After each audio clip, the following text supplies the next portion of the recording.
주일 예배 나오신 여러분들 환영하고 축복합니다.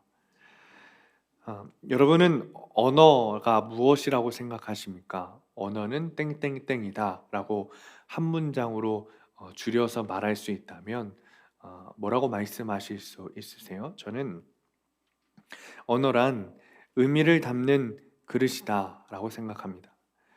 우리는 가끔 인생을 살아가면서 말로 인해 실수를 하기도 하고 말로 인해 사람을 세우는 경우도 있습니다. 특별히 그리스도인으로서 어떤 말을 사용하느냐는 굉장히 중요한 것 같습니다. 말에는 그 사람의 모든 과거와 현재와 미래를 담고 있기 때문입니다. 특별히 구약의 예언자들이 생각했던 말의 의미는 그리스도인들이 말에 대해서 얼마나 중요하게 생각해야 하는지 우리를 깨닫게 합니다. 구약에서 나오는 예언자들은 말을 통해서 백성들을 향해서 사망 선고를 하기도 했고 구원을 향한 새로운 희망을 선포하기도 했습니다. 또 폰라드라는 학자는 고대인들에게 있어서 말은 지금의 개념과 달리 영적인 개념과 물리적인 개념을 나누지 않았다고 말합니다. 그래서 고대인들에게 있어서 말 안에서 일어나는 것들은 영적인 것과 물질적인 것, 다시 말해서 말을 사용한다는 것은 영적인 선포임과 동시에 물리적인 현상에서 그대로 일어난다라고 생각했습니다. 특별히 말에는 신적인 능력이 포함되어 있다고 믿었는데 이스라엘 백성들도 하나님의 창조의 능력이 이 말 가운데 있다고 믿었습니다. 그래서 모세는 하나님의 말씀은 헛것이 아니라고 했고 제2 이사야 역시 하나님의 말씀은 헛되지 않고 효력을 발휘한다 이렇게 말했습니다. 따라서 예언자들이 전한 말에는 하나님의 능력, 꼭 하나님의 메시지가 담겨져 있었고 그렇다고 백성들이 확신했습니다. 그리고 그렇게 선포된 말씀들이 그대로 이루어진다라는 전제를 가지고 있었습니다. 이런 의미에서 예언자들이 전한 메시지는 현실적인 삶의 실제를 담보하는 언어였습니다. 이런 맥락에서 본다면 그리스도인들의 언어 또한 힘과 능력을 포함하고 있고 그 말이 현실화된다고 한다면 말을 사용함에 있어서 매우 신중하게 고려해야 한다는 거죠. 오늘 마가복음 본문에서도 말의 고백, 입술의 고백을 통해 운명과 미래가 바뀌는 두 사람이 나오게 됩니다. 그들을 통해서 그리스도인의 입술과 고백을 통해 주어지는 하나님의 놀라운 은혜를 함께 나누기를 바랍니다. 오늘 본문 35절부터 나오는 요한과 야고보는 세베대의 아들들이었습니다. 예수님의 제자들이죠. 그들은 예수님께서 사랑하셨던 제자들 중에 하나입니다. 예수님과 가장 깊이 교제했고 가장 많은 가르침을 받았던 제자들 중에 하나가 요한과 야고보입니다. 그런 그들이 어떤 요구를 하고 있습니까? 37절입니다. 여짜오되 주의 영광 중에서 우리를 하나는 주의 우편에 하나는 좌편에 앉게 하여 주옵소서. 그들은 예수님께서 메시아가 되실 것이다 라고 굳게 믿었습니다. 예수님을 통해 이 세상이 구원을 얻게 될 것이다 라고 믿었습니다. 그리고 곧 새로운 세상이 이 땅에 도래하겠구나 라고 믿었습니다. 그리고 그 세상이 오면 다른 제자들을 제치고 예수님의 오른편에 왼편에, 즉 예수님이 왕이 되시면 높은 자리를 차지하고 싶은 마음이 이 야고보와 요한에게 있었던 거죠. 요즘 말로 야고보와 요한이 예수님에게 로비를 하고 있는 겁니다. 마가복음 12장 38절을 보면 예수님께서 이렇게 말씀하세요. 세번역 성경으로 제가 읽어보겠습니다. 예수께서 가르치시면서 이렇게 말씀하셨다. 율법학자들을 조심해라. 그들은 예복을 입고 다니기를 좋아하고 장터에서 인사받기를 좋아하고. 그동안 예수님께서 비판하셨던 율법학자들이 자신들을 인정해주는 그런 영화롭고 그런 사람들이 높여주는 자리를 원한다고 말씀하시는데 예수님의 제자인 요한과 야고보는 그거보다 더 심한 것을 요구하고 있습니다. 예수님의 우편에 그리고 좌편에 앉고 싶다는 것은 예수님의 밑에 있고 싶다는 말이 아닙니다. 예수님 옆에, 예수님과 동일한 위치에 있고 싶다는 거예요. 예수님께서 왕이 되신다면, 그날의 왕이 되신다면 내가 왕세자쯤 되고 싶습니다 라고 말하는 거예요. 그들은 더 나아가서 언젠가는 예수님 다음에 내가 왕이 되고 싶습니다 라는 마음이 그들 가운데 있는 것이죠. 그동안 마가복음에서 제자들은 예수님께 그렇게 혼이 났건만 여전히 깨닫지 못하고 귀한 마음이 닫힌 채 검은 속마음을 품고 있는 겁니다. 제자들은 아직도 주님께서 메시아가 되신다는 의미를 제대로 깨닫지 못했습니다. 예수님께서 새로운 세상을 만드실 때 예수님의 친구들인 자신들은 좀 특별한 위치, 특별한 특권을 좀 누릴 수 있지 않을까라는 생각을 가지고 있었어요. 잘못된 생각이었죠. 그들의 마음에는 현재 자신들을 다스리고 있는 로마인들처럼 자신들도 그 세상이 오면, 다른 세상이 오면 누군가보다 더 높은 위치에서 다른 사람들을 다스리고 권력을 누리고 또는 엘리트층이 될 것이라는 환상을 가지고 있었습니다. 그런데 더 재밌는 것이 있습니다. 본문 41절입니다. 열 제자가 듣고 야고보와 요한에 대하여 화내거늘. 이런 이야기를 하고 있는 야고보와 요한을 보고 다른 제자들이 막 화를 내는 겁니다. 왜일까요? 예수님께서 자신의 죽음에 대해서 막 이야기하시고 고난에 대해서 이야기하시고 핍박받을 것을 이야기하셨는데 야고보, 요한, 너희들은 눈치도 없이 그런 이야기를 하고 있느냐? 너희는 정말 속빈 강정 같구나 라면서 제자들이 화를 내는 걸까요? 아닙니다. 그들 역시 야고보와 요한처럼 같은 마음을 가지고 있었던 거예요. 내가 야고보와 요한보다 못한 게 뭐가 있길래 그들 아래 위치에 있어야 하는 건가? 그들이 예수님께 청탁하는 모습을 보니까 굉장히 억울하기도 하고 기가 막힌 겁니다. 내가 먼저 예수님한테 좀 로비를 했어야 되는 건데 라는 마음이 이 남은 10명의 제자들에게도 있었던 거예요. 자신들도 그렇게 되고 싶다는 마음을 품고 있었던 거죠. 선수를 빼앗겼다고 생각하는 겁니다. 혹여나 자신보다 그날이 도래했을 때 야고보와 요한이 더 위에 있으면 어떡하지? 라는 마음이 들고 분노가 이른 거죠. 그래서 야고보와 요한에게 불같이 이 10명의 제자들이 화를 내고 있는 겁니다. 말 그대로 질투하고 있는 거죠. 이 모습을 본 예수님께서 굉장히 기가 막히셨던 것 같습니다. 그리고서는 이제 모든 제자들을 모아서 이렇게 말씀하시는 거예요. 예수께서 이르시되 너희는 너희가 구하는 것을 지금 알지 못하고 있다. 예수님께서 이렇게 말씀하시는 겁니다. 내가 영광 받을 때, 내 나라가 도래했을 때 내 우편과 좌편에 앉는다는 것이 너희들 지금 무슨 의미인지 아느냐? 너희들이 지금 하는 말이 무슨 의미인지 모르고 하는 말이다. 그리고 38절 후반부에 이렇게 말씀하시는 거예요. 내가 마시는 잔을 너희가 마실 수 있으며 내가 받는 세례를 너희가 받을 수 있느냐? 즉 주님께서는 야고보와 요한에게 나의 우편과 좌편에 앉는다는 것은 내가 마시는 잔을 동일하게 마시는 것이고 내가 받는 세례를 함께 받는 거야 라고 주님께서 말하고 계신 거예요. 사랑하는 성도님들, 예수님의 잔을 마신다는 것, 그리고 예수님께서 받으신 세례를 동일하게 받는다는 것이 무슨 의미인지 아십니까? 마가복음 14장 16절에 주님께서 겟세마네 동산에서 아버지 하나님께 기도하며 이렇게 말씀하십니다. 이르시되 아빠 아버지여, 아버지께서는 모든 것이 가능하시오니 할 수 있거든 이 잔을 내게서 옮겨주십시오. 이 잔을 내게서 옮겨주십시오. 주님께서도 옮기시고 싶으셨던 이 잔입니다. 이 잔을 같이 마신다는 것은 하나님의 진노의 잔을 마신다는 거예요. 하나님의 진노의 수치의 잔을 마시겠다는 거예요. 그것을 경험하겠다는 거예요. 예수님께서 골고다 언덕에서 당하신 수치를 같이 당한다는 것이 예수님의 잔을 마신다는 의미입니다. 그렇다면 예수님께서 받으신 세례를 받는다는 것은 무슨 의미입니까?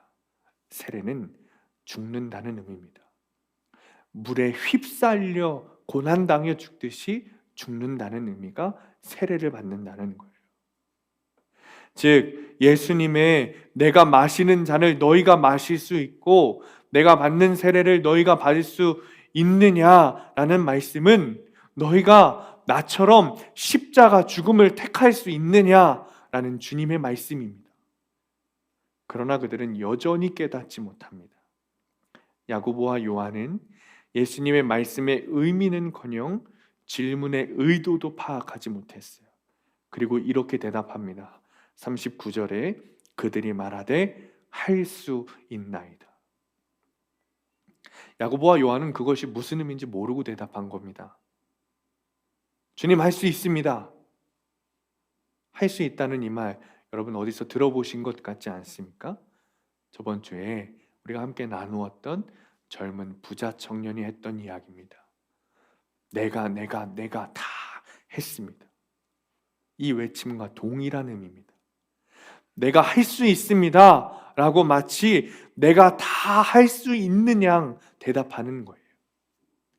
사실 35절에 보면 야고보와 요한이 예수님께 요청할 때 이렇게 말합니다. 선생님이여, 무엇이든지 우리가 구하는 바를 우리에게 하여 주시기를 원하옵나이다. 여기서 예수님께 야고보와 요한이 뭐라고 호칭했습니까? 선생님이여 라고 호칭했어요. 이 호칭은 저번 주에 말씀드렸던 젊은 부자 청년이 예수님에게 말했던 호칭과 똑같습니다. 그런데 그들은 좀 달랐어야죠. 야고보와 요한은 누굽니까? 예수님의 제자들이잖아요. 예수님의 가르침을 받고 예수님과 동거동락했던 사이입니다. 그러면 그들은 선생님이여 라고 부르는 게 아니라 주님이라고 불렀어야죠. 여전히 야고보와 요한은 젊은 그 부자 청년의 수준밖에 되지 않는 거예요. 그 정도의 신앙밖에 가지지 못하고 있는 겁니다. 그런데 그때 반전이 일어납니다. 39절 말씀이에요. 그들이 말하되 할 수 있나이다. 예수께서 이르시되 너희는 내가 마시는 잔을 마시며 내가 받는 세례를 받으려니와. 주님께서는 여전히 그들의 믿음이 약하고 그들의 신앙이 어린아이와 같이 연약하다는 것을 아셨습니다. 그런데 그들에게 이렇게 말씀하시는 거예요. 그래, 너희가 내 잔을 마실 것이고 내가 받은 세례를 동일하게 받을 거야. 우리는 알고 있습니다. 그들은 여전히 연약한 제자들입니다. 어리석습니다. 그래서 주님으로부터 매서운 꾸중을 듣습니다. 그러나 이들도 목숨을 바치는 주님의 길을 따르게 됩니다. 예수님을 따르는 제자들의 지금의 모습을 보면, 오늘 본문의 모습을 보면 그들은 주님의 도를 걷지 못하고 하나님 나라에 들어갈 수 없을 것 같은 존재들입니다. 그러나 그들은 주님의 귀한 도구로 사용될 것이고 우리는 그것을 기록을 통해 알고 있습니다. 주님께서 영광스러운 도구로 사용하실 것입니다. 어떻게 그런 일이 일어날 수 있을까요? 어떻게 이런 일이 일어난 걸까요? 주님께서 내가 할 수 있습니다 라는 야고보와 요한의 입술의 고백을 들으신 겁니다. 앞서 젊은 부자 청년, 젊고 똑똑하고 유망하고 유명하고 아주 부유했던, 주님께서도 제자로 삼고 싶으셔서 사랑스럽게 쳐다보았던 그 젊은 부자 청년은 그동안 어려서부터 자신이 지켜왔던 율법에 대해서는 내가 라고 말하며 다 했습니다 라고 말했습니다.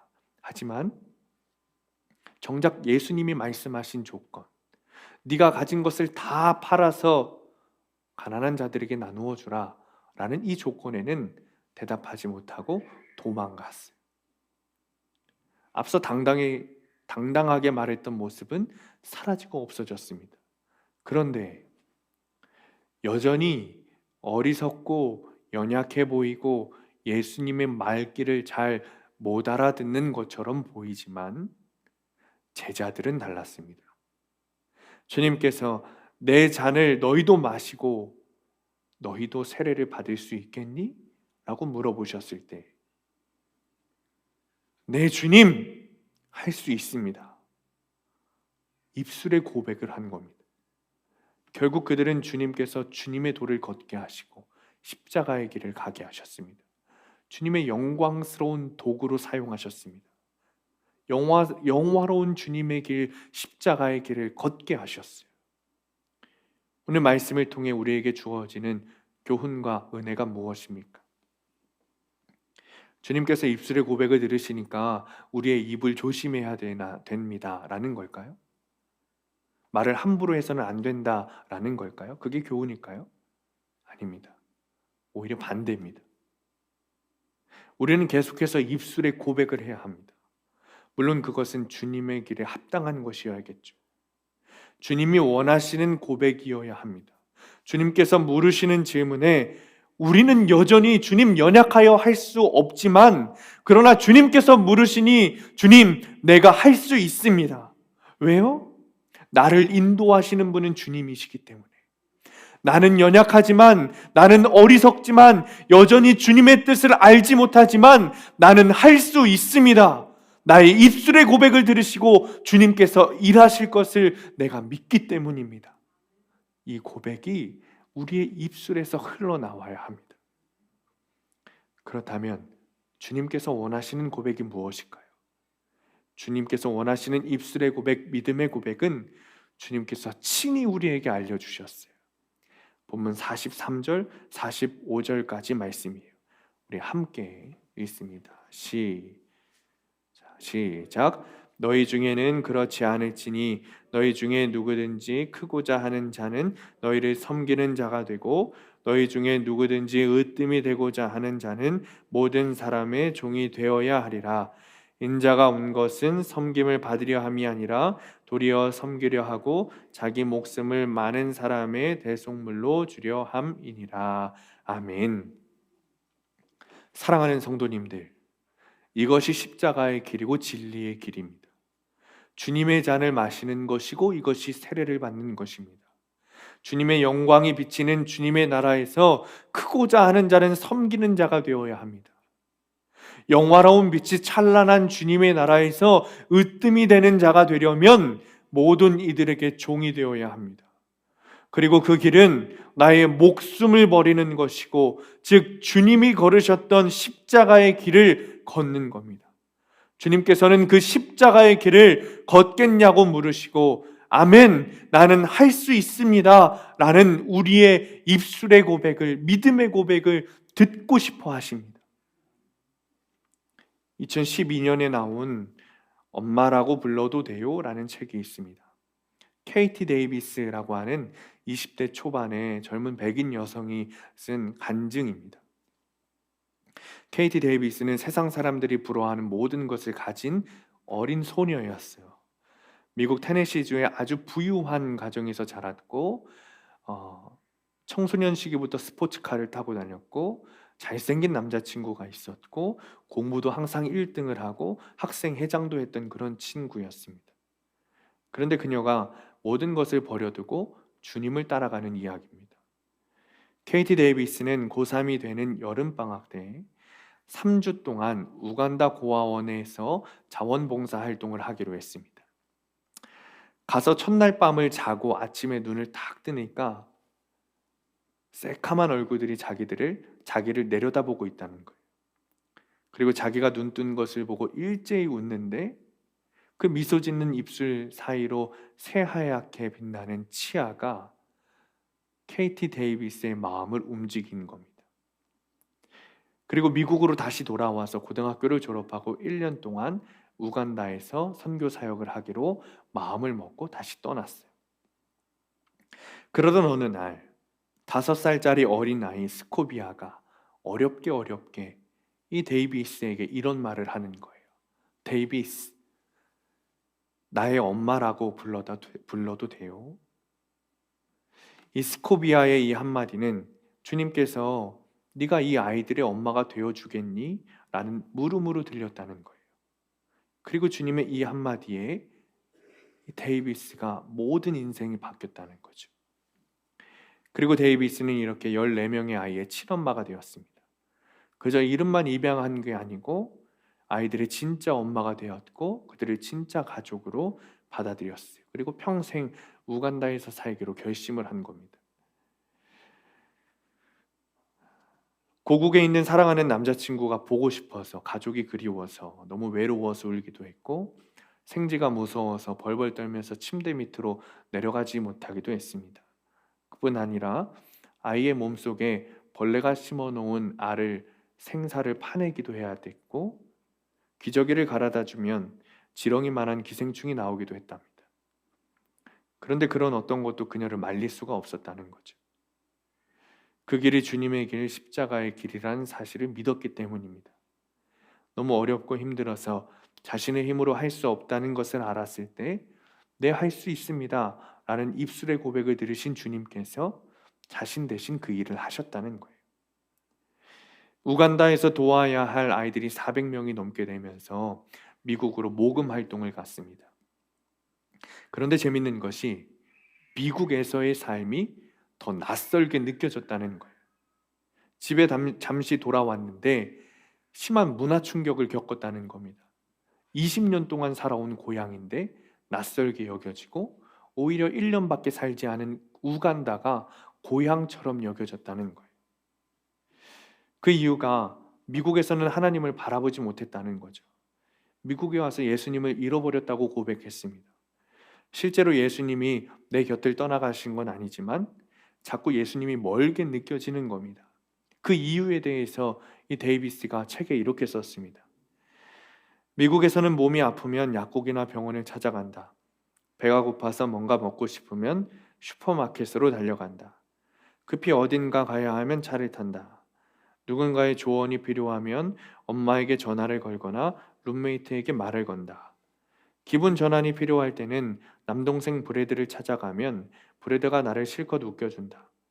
먼저 하나님께 달려가야 한다는 사실을 자꾸만 까먹는다. 할 수 없이 억지로 기도 시간을 정해 놓아야 한다.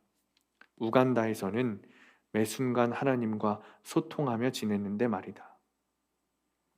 우간다에서는 눈 뜰 때부터 잠들 때까지 하나님이었다는 거죠. 몸이 아파도 어디를 가려고 해도 무엇을 먹고 싶어도 위로가 필요해도 항상 하나님이었다는 거예요. 정말 어려운 삶이지만 그 길이 하나님의 길이라는 사실을 알았기 때문에 하나님께서 물으시는 질문에 믿음으로 고백하고 입술로 고백한 그녀는 주님의 일하심을 느끼며 영적으로는 그 어느 때보다 풍요로웠다는 겁니다. 그녀는 여전히 우간다에서 엄마로 통하고 있습니다. 사랑하는 성도님들, 주님께서는 마태복음 16장 24절에 이렇게 말씀하십니다. 이에 예수께서 제자들에게 이르시되 누구든지 나를 따라오려거든 자기를 부인하고 자기 십자가를 지고 나를 따를 것이니라. 많은 그리스도인들이 이 말씀을 부담스러워합니다. 그러나 그것은 주님을 제대로 마음 가운데 모시지 못했기 때문입니다. 마틴 루터킹 목사님이 이런 말을 했습니다. 당신은 십자가의 길을 걷기 위해 대학의 학위를 가질 필요가 없습니다. 당신은 십자가의 길을 걷기 위해 당신이 사용하는 말에 주어와 동사가 일치할 필요가 없습니다. 당신은 아리스토텔레스와 플라톤을 알 필요도 없습니다. 당신은 아인슈타인의 상대성 이론을 알 필요도 없습니다. 당신은 물리학에서 연력학의 두 번째 이론을 알 필요도 없습니다. 당신은 오직 주님을 마음에 모시고 은혜로 가득한 마음이 필요할 뿐입니다. 사실 오늘 교회력 성서 일과는 마가복음 10장 35절부터입니다. 그런데 제가 임의로 32절부터 본문을 잡았어요. 32절부터 34절까지의 말씀이 35절 이후의 말씀을 이끈다고 제가 보았기 때문입니다. 32절 전반부에 보면 이렇게 말합니다. 예루살렘으로 올라가는 길에 예수께서 그들 앞에 서서 가시는데, 예수님과 제자 공동체가 예루살렘으로 올라가시는데 가장 앞장서서 주님께서 걸어가시고 계시다는 거예요. 그리고 그들을 제자들이 졸졸 따라가고 있는 모양새입니다. 오늘 본문은 45절의 속죄의 문제, 예수님의 목숨을 많은 이들의 대속물로 주시기 위해 오셨다라는 이 말씀이 너무나도 중요하지만, 예수님께서 자신을 따르는 자들에게 주의 길, 십자가의 길을 가시는 모습을 삶으로 보여주고 있다는 사실은 더더욱 중요합니다. 예수님은 제자들에게 속죄의 이론을 설명하시기보다 오히려 생명의 길을 직접 보여주고 계십니다. 예수님께서 제자들에게 내 잔을 마실 수 있느냐? 내가 받은 세례를 너희도 받을 수 있느냐? 십자가의 길을 걸을 수 있느냐? 라고 요구하시지만, 사실 그것은 주님께서 이미 우리를 앞서가셨고 깨어지셨고 주님께서 가신 그 길을 제자들이 따라오도록 닦아 놓으셨기에 가능한 일입니다. 우리는 그 길을 따라가는 것뿐입니다. 또 32절에 올라간다 라는 헬라어는 목적지를 향해 행진한다라는 뜻을 가지고 있어요. 즉 군사들이 행진하는 모습을 표현할 때 사용하는 단어입니다. 이 단어가. 주님께서는 예루살렘의 고난과 죽음을 위해 가고 계셨어요. 그런데 왜 행진의 의미를 담은 단어를 사용했을까요? 여러분, 군사들이 전쟁에 나갈 때 패배하기 위해 나가는 군사들이 있습니까? 없습니다. 결과는 알 수 없지만 모두 승리를 향해 나아갑니다. 즉 예수님께서 예루살렘의 고난과 죽음을 위해 걸어가고 계시지만 그 고난과 죽음을 통해 얻으시는 것은 패배가 아니라 영원한 승리라는 것을 지금 성경에서 말하고 있는 거예요. 그리고 주님이 얻으신 이 승리는 주님만 얻으시는 게 아니라 우리가 주님의 길을 따라가기만 하면 우리도 얻을 수 있는 겁니다. 사랑하는 성도님들, 우리는 여전히 주님의 질문에 내가 할 수 있습니다 라는 입술의 고백과 믿음의 고백을 두려워합니다. 그러나 그 끝에는, 우리가 고백만 하면 그 끝에는 주님께서 얻으신 승리를 우리도 함께 얻을 수 있다는 거예요. 그 사실을 믿으시길 바랍니다. 우리 찬송가 305장에 나 같은 죄인 살리신이라는 찬송가가 있습니다. 영국 성공의 사제 존 뉴턴이 쓴 Amazing Grace라는 찬양을 번역한 거예요. 의역해서 새롭게 다시 번역한 거죠. 그 중에 2절을 보면 큰 죄악에서 건지신 주 은혜 고마워 라는 가사가 있습니다. 그런데 이 가사는 사실 굉장히 많이 의역되어 있어요. 이 가사를 영문으로 직역하면 이렇게 말할 수 있어요. 은혜는 내 마음에 두려워할 것을 가르쳐 주었고 동시에 은혜는 나의 두려움을 없애주었다. 본문 32절 중반부에 보면 제자들이 예수님의 길을 따라가면서 두려워하고 있다고 말합니다. 십자가의 길을 따라가려는 우리의 모습과 별반 다를 것이 없습니다. 두려운 거예요. 십자가의 길을 걸어가는 것, 섬기는 자가 되는 것, 종이 되는 것, 두려워하는 거예요. 뿐만 아니라 입술의 고백, 믿음의 고백을 통해 주님께서 일하실 것을 아시기 때문에 그것이 두려워 고백마저 못하고 있는 겁니다. 우리의 현실입니다. 그러나 주님의 은혜는 우리의 두려움을 사라지게 합니다. 주님을 내 마음의 모심을 통해 부어주시는 놀랍고 충만한 은혜는 우리의 두려움을 없애주십니다. 사랑하는 성도님들, 주님께서 십자가의 길을 요구하실 때 두려워하지 마시고 입술의 고백을 하시기 바랍니다. 두려워하지 마시고 믿음의 고백을 하시기 바랍니다. 주님의 길을 걷는 것은 목사, 전도사, 신학생, 사역자들만 하는 게 아닙니다. 모든 주님의 제자들, 모든 그리스도인들이 걷는 길입니다. 그리고 내 평생 한 번 물으시는 게 아닙니다. 매 순간 주를 위해 낮아져라, 섬겨라, 주의 영광을 위해 죽어라, 종이 되어라 요구하시고 물으실 겁니다. 그때 나는 여전히 연약하고 내 마음에는 두려움으로 가득 차 있지만 나의 입술의 고백, 믿음의 고백을 통해 주님께서 일하실 것을 믿으시고 내가 할 수 있습니다. 예 주민, 아멘, 내가 할 수 있습니다 라고 고백하시고 순종하시는 성도님들 되시기를, 그리고 그것을 통해 주님께서 주시는 영원한 승리를 누리시는 성도님들 되시기를 간절히 축원합니다.